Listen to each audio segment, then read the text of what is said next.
Hey everybody, welcome to Bones and Brews. So it's a nice fall day here in St. Louis, and we are going to make ourselves a little delicious side dish on the smoker while I've got it fired up today. So this is inspired by, if you've ever been to Cracker Barrel, their Hash Brown Casserole. Some people may refer to this as more of a funeral casserole as well, potato casserole. This is gonna be our little easy variation of something like that as well. So since we're using our smoker, no sense in pulling out a mixing bowl or anything. We can do everything in our pan that we're gonna use on the smoker, less to clean up later. So let's get started. So you could use shredded hash browns for this, frozen shredded hash browns, let them thaw a little bit, or variation I'm gonna do more of the smaller diced hash brown potatoes for this. So these are frozen style, about 32-ounce bag. I've had them out of the freezer here for about 45 minutes to an hour, so there's a little bit of moisture on them now. So I'm gonna put those in the pan first, shake those around here a little bit, and then what I'm gonna do is grab myself a couple paper towels and try to remove a little bit of that moisture out of there. That way there's not as much moisture in this pan when we're cooking it later. Now, if you were doing this in the house or something else in the oven, sometimes you might want to grease that pan as well. But on the smoker, with that slow cooking, I'm not really worried about it, to be honest, with other things that go in this and too much sticking to the bottom of this aluminum pan. All right, so we got a little bit of that moisture off of there. So let's go ahead and start mixing in all of our other ingredients. So I'm gonna start first with, I've got about 2.5 cups of shredded cheddar cheese here. I'm gonna take about half of that and throw it on here for now. We're going to use the rest of it here in a moment. Next, I've got almost 2 cups, about 16 ounces of sour cream. And this is not the light stuff, but you're feel free to use a fat-free or a lighter sour cream if you like. All right, that's our sour cream. And then next, we are going to add in a little bit of cream of chicken. So I'm gonna go ahead and use that same spoon that we were using for that sour cream. Pull that cream of chicken out of that can as well.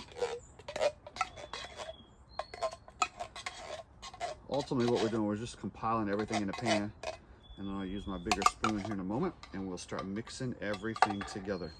Now earlier on my Blackstone, I actually used a little bit of leftover bacon grease and sauteed a very small onion that I chopped up. So we're going to put that in there as well.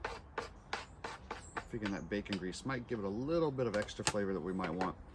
And then I've got myself about a stick of melted butter. I'm going to pour this through here as well. All right, so those are all the ingredients we're going to start with. Get some of that melted butter off my fingers here. And I'm just going to take my spoon and just start to mix all of this in. And then once we're done mixing everything together, we're going to come back and add a little extra something across the top before we get it on that smoker. All right, so we got everything mixed together here, got it all nice and flattened out, even out in that pan. I'm going to take the rest of my cheese and we're just going to sprinkle some of that right across the top, so that'll give us a nice texture when it melts on there. Also, I'll add a little golden brownness to the top of this as well, of course. No sense in leaving any of that cheese in that bowl. All right, and then I'm gonna top it off here for the moment. A little bit of fresh ground pepper.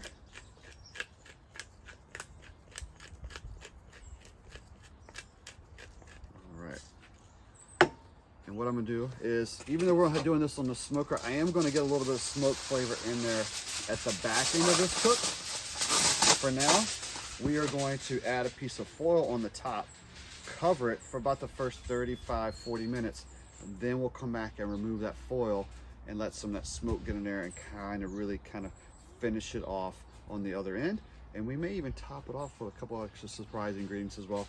Let's get that foil on there, get it topped up, get it put away in that smoker, and we'll check on it in a little bit later. Now what we're doing here is I'm going to have that smoker, I'm going to bring it back up to temp after I open it up to about 300, 325 degrees. Like I said, we'll put this in there for about the first 30-35 minutes or so.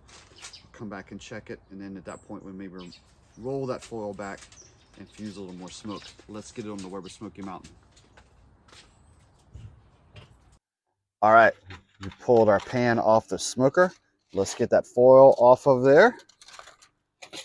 Things are starting to melt there on the top, exactly where we want it. So now we can come back. We're going to top it off with a couple of items, get it back on the smoker uncovered for probably about 15 to 20 more minutes. Let me show you what we're going to do. So lots of times people make this, they may take like cornflakes, crush them up, regular potato chips, crush them up, some type of cracker, crush up across the top. We're going to have a little fun today. We're going to go with, from Utz Potato Chips, some Mike's Hot Honey Chips. I'm going to open up that bag, roll it back up so I can start to crush those chips in that bag. And we're going to use these on top of this casserole here today. So, all right, got those crushed up a little bit. Just kind of add a coating across here. This is going to add a little bit of heat to those, which I don't mind. We're not going to go over the top though with them. It's not going to add a really thick layer of those chips. Just enough here to create another golden brown layer. And then what we're also going to do is, I happened to make some bacon earlier on the black stone, so I got a little bit that I've crumbled up as well. Let's sprinkle some of that on there.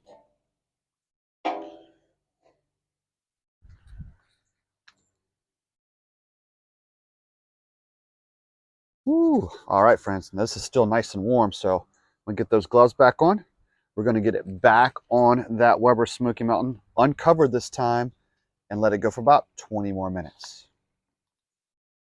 All right, friends, we have pulled those potato hash brown casserole off of our Weber Smoky Mountain. You can see those chips crumbled across the top, that bacon I crumbled. We're going to hit it with one more item here. I've got some chopped up green onions, so we're going to spread across there as well. It'll give it a great taste, as well as just adds another color and great for presentation on the top as well. So I had these off the smoker here for a few minutes just so they would cool just a tad, so we could give them a little taste test here.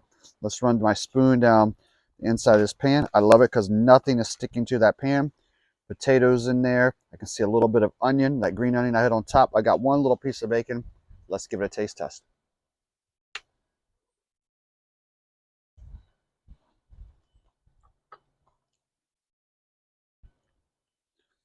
It's just comfort food, folks. Comfort food at the highest level.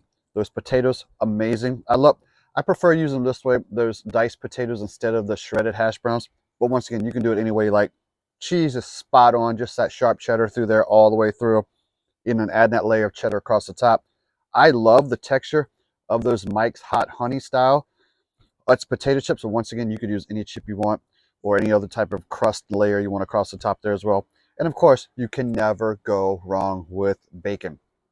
Friends, we'll drop everything you need to know in the description of this episode.